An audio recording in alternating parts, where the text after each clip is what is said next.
아마 선생님들께서 많이 알고 계실 거예요. 이 베트남은요, 정말 전쟁이 길었던 나라고요. 또 많은 나라한테 식민지배를 당한 나라, 그리고 또 많이 알고 계신 월남 전쟁을 겪은 나라라고 많이 알고 계실 텐데요. 이 베트남은 제가 조금 크게 말씀드리면요, 이 베트남은 109년부터 1009년까지는 중국에게 식민지배를 받습니다. 그래서 약 1000년이라고 하는 그 긴 기간 동안 중국이라고 하는 나라한테 식민지배를 당하고요. 1010년도에 베트남의 첫 번째 왕족 리 왕족의 태조, 리태조라고 하는 왕이 이 베트남의 역사를 맡으면서 베트남의 여러 왕조가 등장을 하게 됩니다. 그래서 베트남의 왕조가 1010년도 때부터 1858년까지 이때 베트남의 역사와 문화를 만들고요. 1858년도 18세기, 19세기 선생님들께서 아시는 제국주의가 팽배하던 그 시절에 동남아, 인도차이나였던 이 베트남에 어떤 나라가 들어오게 됩니다. 어떤 나라인지 혹시 알고 계신 분 계실까요? 이 동남아 혹시 알고 계신 분 계실까요?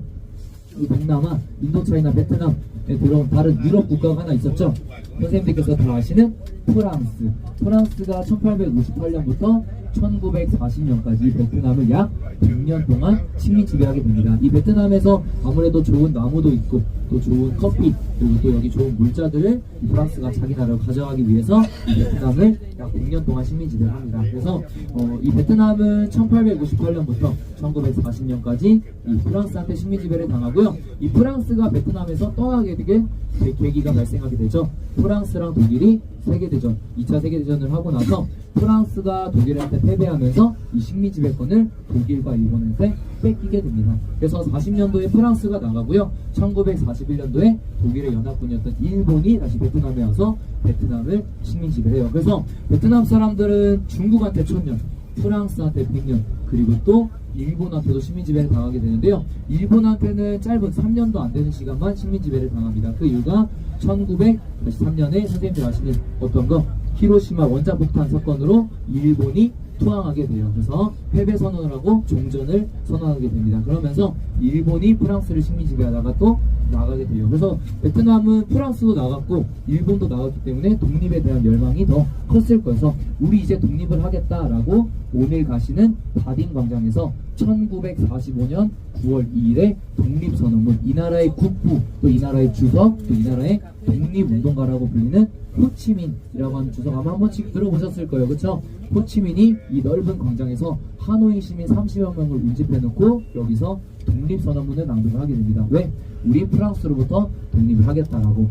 왜 그러냐면요, 프랑스가 100년 식민지배하고 나서 나간 이유가 사실 프랑스가 독일한테 세계대전 패배하면서 식민지배권을 일본과 독일한테 뺏긴 거죠. 그러다 보니까 일본이 히로시마 원자폭탄 빵 맞고 이 베트남에서 나가게 되니까 어떻게 생각을 했냐, 우리가 원래 식민지배했었잖아 하면서 식민지배권을 다시 한 번 더 주장하게 돼요. 그래서 이 베트남은 1945년 9월 1일에 호치민족의 독립선언문을 낭독하고요. 다음 해인 1946년부터 1953년까지 제네바 협정이 있기 전까지 프랑스랑 약 8년 동안 전쟁을 합니다. 근데 누가 이겼을까요? 프랑스랑 베트남이랑 전쟁했다라고 생각을 하면 선생님들 기본적으로 생각할 때 프랑스가 이겼다라고 생각하실 거예요. 근데 프랑스가 이 베트남을 너무 만만하게 봤어요. 왜? 100년 식민지배한 국가잖아요. 그러다 보니까 16,000명밖에 안 되는 군사력으로 디엠비엠프라고 하는 전투에서 아주 크게 대패를 합니다. 그래서 8년이라고 하는 긴 전쟁 끝에 이 베트남이 프랑스 전쟁에서 승리하게 돼요. 그래서 이 베트남은요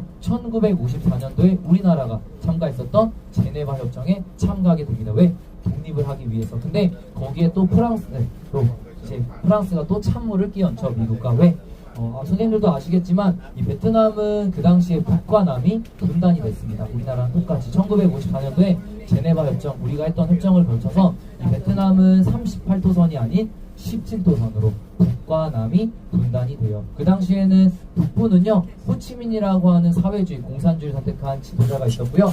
남쪽에는 프랑스의 말을 잘 듣던 응우엔지엠이라고 하는 자본주의, 민주주의 선택한 대통령이 있었고, 그러다 보니까 우리나라랑 1954년도에 똑같은 입장인 거예요. 미국이 봤을 때. 왜? 우리나라는 그 당시에 김일성 주석이 그렇죠 북한에 있었고, 남한은 선생님들 아시는 초대 대통령 이승만 대통령이 있었고, 그래서 이렇게 사상이 다른 대통령 두 지도자가 있다 보니까 베트남이랑 우리나라 같은 상황인 거예요. 그래서 미국이 어떻게 하냐, 베트남은 독립을 원했지만 미국이 마음대로 분단을 시킵니다. 그래서 거기가 어디냐, 17도선이고요. 이 베트남 기준으로 17도선이고요. 거기가 선생님들 여행 많이 다녀오신 경기도 다낭시, 다낭 위의 지역입니다. 그래서 이 베트민, 호치민을 따랐던 이 베트민들은 다 북부로 올라가고요. 나머지는 다 남부. 그래서 우리랑 사실 같은 역사라고 할 수 있겠습니다. 그래서 베트남은 1954년도에 북과 남이 분단이 된 우리나라랑 같은 역사를 가지고 있어요. 근데 우리나라랑 뭐가 다를까요?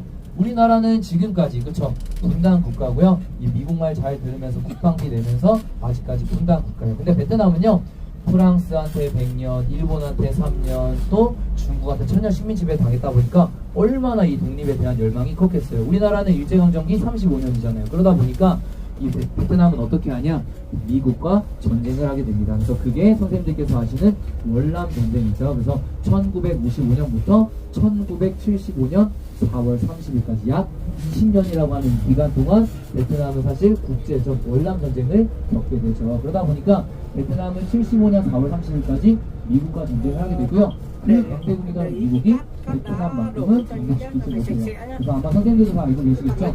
베트남은 미국을 이긴 유일한 나라 중에 하나입니다. 그래서 그 당시에 게릴라 전투, 그 다음에 호치민 루트 이런 다양한 전투에서 크게 승리를 하면서 미국이 베트남에서 나가게 돼요. 그래서 베트남은 다음해인 1976년도에 지금의 선생님들께서 하시는 베트남이 아니라 베트남 사회주의 공화국으로 북부가 남부 전쟁에서 승리를 하면서 지금의 사회주의 공산주의 국가가 됐다라고 보시면